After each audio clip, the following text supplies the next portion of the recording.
मेरी मौत पर शोक नहीं, जिंदगी का जश्न मनाए। हमास से लड़ते हुए मारी गई आदि के ये आखिरी शब्द है।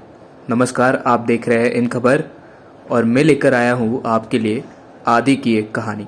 इजराइल की आदि बारूक को रिजर्व ड्यूटी के लिए नहीं बुलाया गया था, लेकिन बार बार कहने पर सेना ने उनकी बात मान ली। उसे अपनी वर्दी पर बहुत गर्व था। बेस पर जाते समय उसने जो आखिरी तस्वीर भेजी थी, उसमें उसके चेहरे पर खुशी देख सकते हैं। जानिए कौन थी वो महिला सैनिक जो देश के लिए हमास के आतंकियों से भिड़ गई। तो दरअसल हुआ ये कि कोई पद खाली नहीं होने की वजह से सर्जेंट आदि बारूक को रिजर्व ड्यूटी के लिए नहीं बुलाया गया था, लेकिन उसके बार बार कहने पर सेना ने उसकी बात मान ली। आदि की मां ओरिट ने बताया कि उसने होम फ्रंट कमांड में एक ऑपरेशन अधिकारी के रूप में काम किया और घर पर रहने से इनकार कर दिया। उसने फैसला किया कि उसे दक्षिण जाने की जरूरत है और जितना हो सके उतना योगदान देना चाहिए। उसे अपने वर्दी पर बहुत गर्व था। बेस पर जाते समय उसने जो आखिरी तस्वीर भेजी थी, उसमें उसके चेहरे पर खुशी देख सकते हैं। युद्ध के छठे दिन उसने अपने पिता अवी के साथ मिलकर आदि ने अपनी वर्दी पहनी और दोनों ने एक साथ फोटो लिया।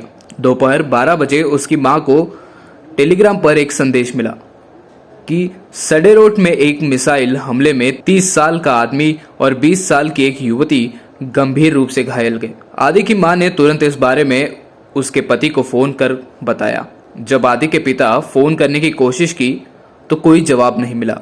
उसके भाई को अश्कलोन के बर्जिलाई अस्पताल में उसका मोबाइल फोन मिला। जब परिवार वहां पहुंचा तो उन्होंने आदि की मौत की दिल दहला देने वाली खबर मिली। मां ने कहा, हमें यकीन था वह घायल हो गई है, हम उसे अस्पताल से ले जाएंगे। आदि का अंतिम संस्कार कर दिया गया। उसकी मां ने बताया कि वह शांतिपूर्व लग रही थी। ऐसा लग रहा था जैसे उसने मारे जाने से 50 मिनट पहले नेवी को भेजी गई तस्वीर में मुस्कुराहट दी हो। उसके चेहरे पर मुस्कान बनी रही। बिना किसी डर या चिंता के उसने जो किया उस पर हमें गर्व है।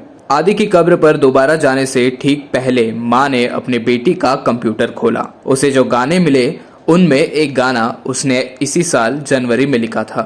उस गाने के बोल थे, अगर मैं कभी भी अपने समय से पहले मर जाऊं तो मैं चाहती हूं कि आप जीवन का जश्न मनाएं और मृत्यु पर शोक न मनाएं। हर सुबह मुस्कुराहट और दिल में लालसा के साथ उठे और अपने जीवन का भी पल बर्बाद न करें। मेरे लिए दुनिया देखे, हर क्षण को संजोए और कभी कभी बादलों को देखकर मुस्कुराए। मैं वही रहूंगी। मेरे कारण हुए दर्द के लिए मुझे खेद है। जान ले कि मैं एक अच्छी जगह पर हूँ, आपको बहुत याद कर रही हूँ और आपसे बहुत प्यार करती हूँ। ओरिट और परिवार के लिए यह संदेश एक वसीयतनामा की तरह है जो वो अपने निधन के बाद छोड़ गई थी। 15 साल की उम्र में उसने घर पर मिलित कैमरे से तस्वीरें लेना शुरू कर दिया था।